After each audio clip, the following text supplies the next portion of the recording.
Today we're going to learn about this cool little tool called a coordinate grid. A coordinate grid is a table that is used for graphing. Okay? A table that's used for graphing, it looks like this. Okay? Along the coordinate grid, there's a lot of vocabulary with this one, sorry. Along the coordinate grid are these two things called the x-axis and the y-axis. Okay? The x-axis is the horizontal axis, sorry, that's hard for me to say, that goes along the bottom. So right here, and it's always marked with a little x. Do you see that little x on the side there? That's called the x-axis. The y-axis is the the vertical or the side axis. And that goes along the side, and that's marked with the y, the little y at the top up here. Alright, let's review so far. Coordinate grid is this table that's used for graphing. The x-axis goes along the bottom, the y-axis goes along the side. The point is a specific spot on the coordinate grid. So let's say there's a point right here, and that's labeled point A. The points always have a name. A point is just a dot on the coordinate grid in a very specific spot. The last word that we need to know is plotting. And plotting, that just means marking the point on the coordinate grid. It doesn't mean you're like coming up with an evil plan. It means you're marking a point on the coordinate grid. So if you're plotting a point, you're really just drawing that dot and labeling it. Now let's say they're asking us to plot a point called point D. Points are always written in parentheses, and they always have a comma in between them. Point X always goes first because X is before Y. So let's say that we have, sorry, that's way too huge. Let's say that we have 5 for X.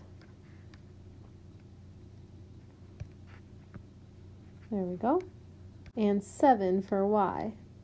Now remember, the 5 that's on the x-axis means that we have to go over 5 from the bottom because our x-axis is on the bottom.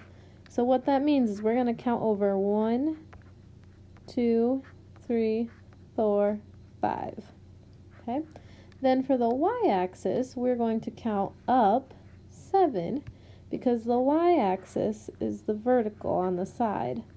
So we're going to go 1, 2, 3, 4, 5, 6, 7. Now where those two lines intersect, that's going to be where we draw our point. Remember, our point is that specific spot on the coordinate grid. We're going to draw it right there where they cross. And then we're going to label that point D. Okay, now we can't have all these lines on the coordinate grid. I was just drawing them to show you. So what this would actually look like without all these lines would just be the point and the letter D. Okay, where the 5 for the X and the 7 for the Y intersect. Let's say they want us to draw point W. Okay. Say that our X is 3, which means we're going to go over 3 on the X coordinate on the bottom, down here. And the Y is 4, which means we're going to go up 4 on the Y, on the vertical, the side axis.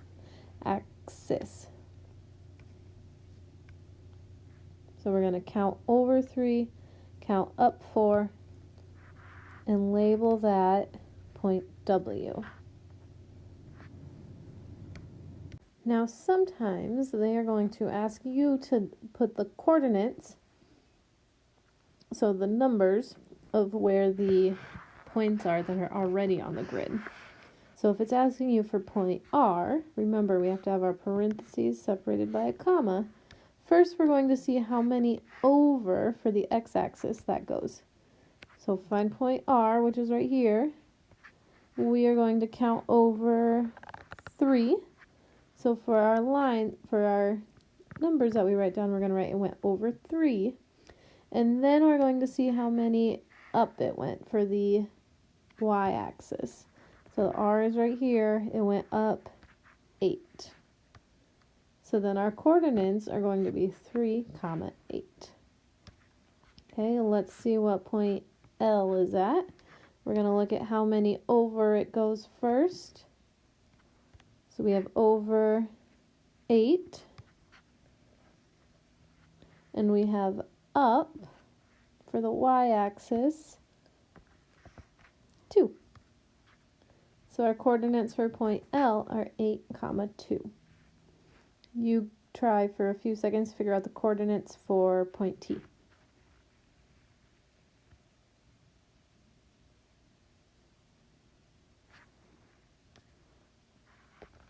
Okay. Point T, the coordinates are 4, 5. So if you had 4, 5 for point T, you did that correctly. Good luck on your assessment, guys.